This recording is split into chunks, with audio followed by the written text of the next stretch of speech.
Okay, Saeed, we're off Hi. to Boscombe. Hi, hello, I'm Dan. Okay, we're off to Boscombe, Road trip. a road trip. Quite looking forward to that. My take on it is this, that storytelling with pictures is deceptively easy, that they will just think anything will do.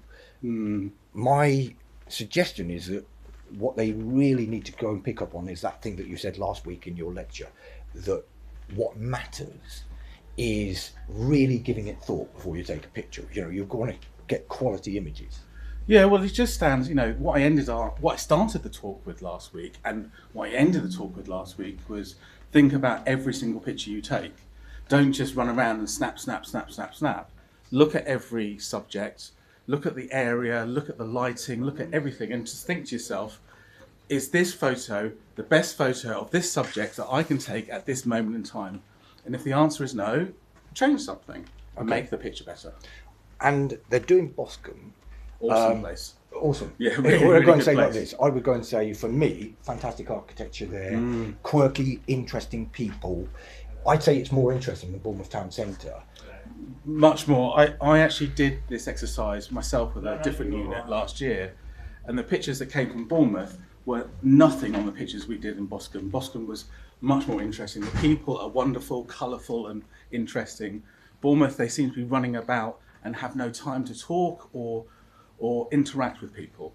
Sure. And I think tomorrow is as much as you might not like it as a student, tomorrow you'll get a lot more out of it if you interact with people, if you talk to people, and if you see what they're doing. Right, okay, so that is key in the sense Yeah, of that. absolutely. Sometimes, what I would say is you get a better story is if you can, as you say, interact. You will get to know them a little bit, you'll get their confidence, but also it's about the depth of the story. You won't just, if you're just doing it from a distance, it kind of is almost like eavesdropping. Sometimes you need to just go and interact, and then you will get a layer to the story that you hadn't thought of. Absolutely, and there is still you can do things from a distance, but the pictures are much more powerful if what you're photographing is front and center of the picture, and to do that you need to get close. Yeah, so sometimes there's an expression in journalism that it's easier to ask to forgiveness than permission. But I would say some of these pictures have potential in Boscombe to be taken in an intimate space, which requires the trust of people. So, for example, we've got one, the high street is dead, long live the high street. Yeah. But that might mean possibly even going inside a shop and looking at the displays of how people are sort of trying to drum up their business, something like that. Yeah, definitely, and don't forget, it's totally legal and totally right to take any photo you want in a public space. But Yes. as soon as you enter a private space, you need permission. So just be careful about entering private spaces. Sure. So that's almost like a dynamic risk Yeah. assessment anyway. Yeah. So we're not asking them to go individually to anywhere dodgy. Or No, talk to no, anyone. not at all. And one other little thing, we've got like the face of Boscombe as one of the things to go and do. That's very, very broad. I sort of err against us giving them pictures in advance. But I think that's an opportunity to get really rich material. I think I like what is the face of Boscombe? What makes Boscombe the place it is? What makes it the colourful, rich, vibrant town that it is? Is it the people? Is it the people that are shopping there? Is it the people that are owning the shops? Is it the people working the streets? Is it the people wandering around? What is it? Is it maybe some architecture? Is it, what is going on? But for me, a news picture or news stories completely are about people more than anything else. Yeah. So think about, for me, it's more about the people than the actual place itself. And also, just one other little thing, like with going back to that high street is dead, long live the high street. Boscombe's reinvented itself. Those areas at the far end near Folkestone, they've become like a quirky bohemian antiques quarter. We would have kind of called that hipster a few years ago. Yeah. Does the word hipster still exist? I don't know. Well, you and me are too old now. We'll use hipster. But I would say it's just trying to explore and use their imagination to go and sort of like see, because something like that, vintage clothing or quirky old stuff, really photogenic, that sort of stuff. There are some great places in Boscombe. We've got the Royal Arcade. We've got down the far end. We've got more Folkestone area. There's some really, really cool areas of Boscombe.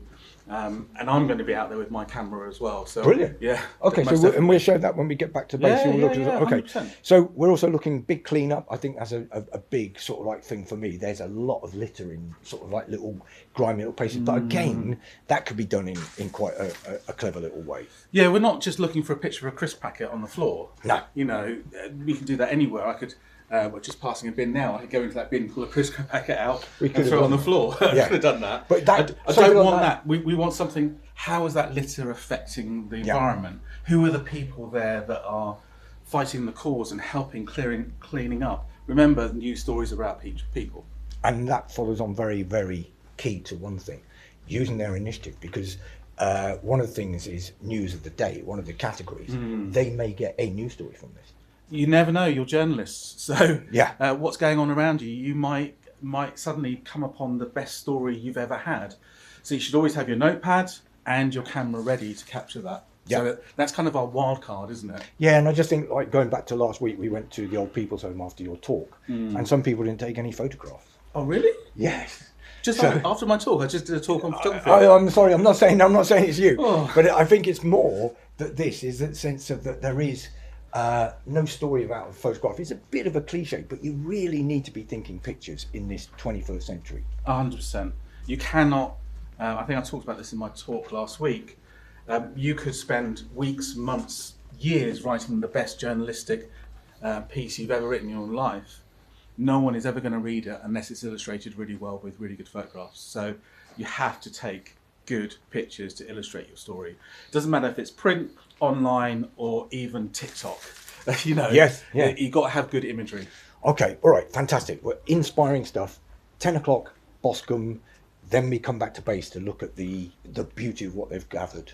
And it should be fun. I'm Okay. really looking forward to it. I like these days out, Okay. especially with you, Dan. Well, I'm looking forward to it massively as well, because I think the thing is, it's exciting in the sense of that it's going to be an organic date. We don't know what they're going to come up with, and we could hopefully inspire them and come up with some fantastic images. Yeah, fantastic. Okay. Look forward to seeing you all tomorrow. Okay, we're done. Thanks Cheers, for your time. Dan. See All you right, later. cheers then.